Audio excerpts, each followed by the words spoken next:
এবার যখন এটাকে আমরা নিচ দিয়ে কি দিব, তাপ দিব, অবশ্যই তার দৈর্ঘ্য এবং দিলে হবে 1 মিটার স্কোয়ার ক্ষেত্রফল। তাহলে 1, এবার দেখো আমরা শুরু করতে যাচ্ছি এরিয়াল এক্সপেনশন বা কি ক্ষেত্রফল প্রসারণ। তো শুরুতে আমরা দৈর্ঘ্য প্রসারণের মতোই আমরা ক্ষেত্রফল প্রসারণটা কি সেটা জানবো, যে কঠিন পদার্থের তাপমাত্রা বৃদ্ধি করলে যদি তার ক্ষেত্রফল বরাবর বৃদ্ধি হয় তবে সেই বৃদ্ধিকে তার কি বলবো, ক্ষেত্রফল প্রসারণ বলবো। তাহলে এখানে দেখো খুব সুন্দর করে চিত্রায়ন করা আছে, এটা হচ্ছে কি তার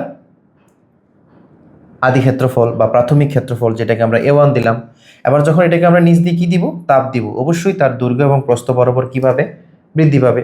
তাহলে এই যে দৈর্ঘ্য এবং প্রস্থ বরাবর তার এরিয়াটা বৃদ্ধি পাইলো বা ক্ষেত্রফলটা বৃদ্ধি পাইলো, তাহলে তার এরিয়াটা পরিবর্তন হয়ে কি হয়ে গেল, A2 হয়ে গেল।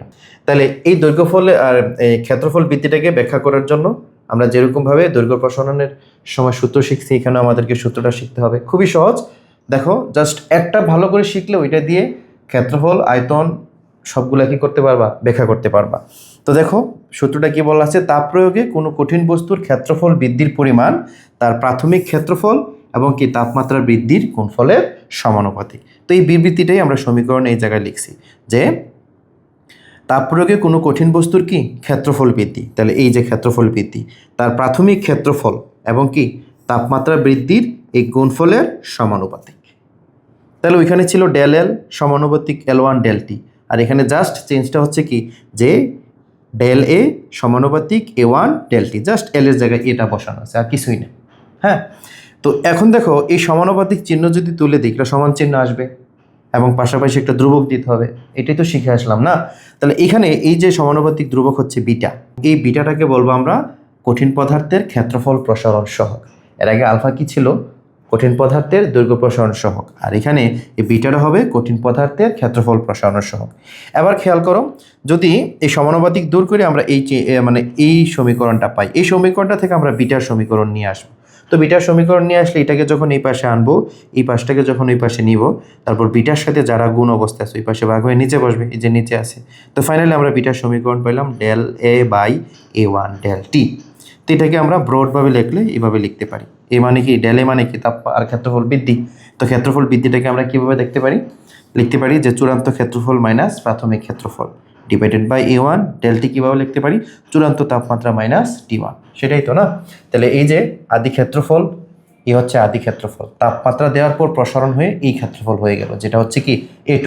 তাহলে A2 থেকে যদি A1টা মাইনাস করে দিই, সম্পূর্ণটা কি A2, এই A2 থেকে যদি A1টা মাইনাস করে দিই, তাহলে যতটুকু ডেল এ হয়েছে এই ডেল এর পরিমাণটা আমরা কি করতে পারবো, বের করে নিতে পারবো। হ্যাঁ, তাহলে এখানে কোন রাশির ভ্যালু বা কোন রাশির মানে কোন রাশি দ্বারা কি প্রকাশ করা হয় বা কি বোঝায় সেটার এক্সপ্লেনেশন এই জায়গায় খুব সুন্দর করে দেওয়া আছে। হ্যাঁ, তো এইভাবে আমাদেরকে ক্ষেত্রফল প্রসারণটা ব্যাখ্যা করতে হবে দৈর্ঘ্য প্রসারণের মতোই।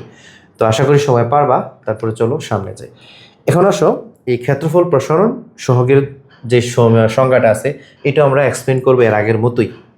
তো একটু আগে আমরা কীভাবে এক্সপ্লেন করছি মনে আছে, সমীকরণটা কী ছিল বলো তো, সমীকরণটা ছিল beta equal del A divided by A1 del T. তা আমি তোমাদের কি বললাম, যেই মানে রাশির আমরা কি দিব, সংজ্ঞা দিব, তার সমীকরণের নিচে যেই রাশিগুলো থাকবে তাদের মান 1 একক করে ধরে নিতে হবে। তাহলে আমরা ক্ষেত্রফল ধরবো 1 একক বা 1 মিটার স্কোয়ার, তারপরে কি ডেলটি ধরবো কি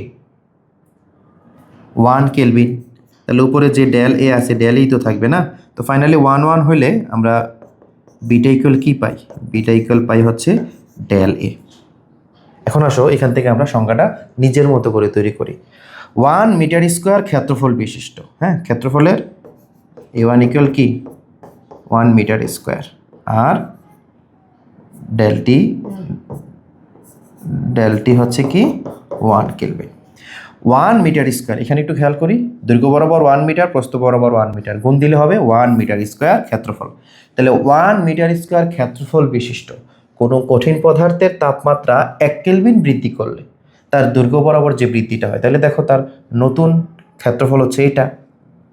তাহলে যে ক্ষেত্রফলটা বৃদ্ধি পাইছে 1 কেলভিন তাপমাত্রা বৃদ্ধি করার কারণে, আগের তাপমাত্রার সাথে জাস্ট 1 কেলভিন নতুন করে যোগ হইল, তাহলে 1 কেলভিন তাপমাত্রা বৃদ্ধি করার কারণে তার ক্ষেত্রফল বরাবর যে বৃদ্ধিটা হয়েছে সেই বৃদ্ধিটাকে বলবো আমরা কি, দৈর্ঘ্য প্রসারণ, ক্ষেত্রফল প্রসারণ সহগ বা বিটা। ক্লিয়ার?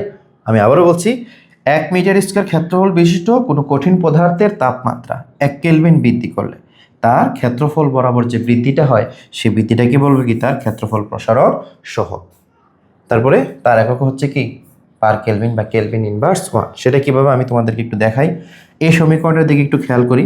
উপরে ডেল এ বাকি ক্ষেত্রফলের একক কি মিটার স্কোয়ার, নিচে A1 আদি ক্ষেত্রফল, এটার একক কি মিটার স্কোয়ার।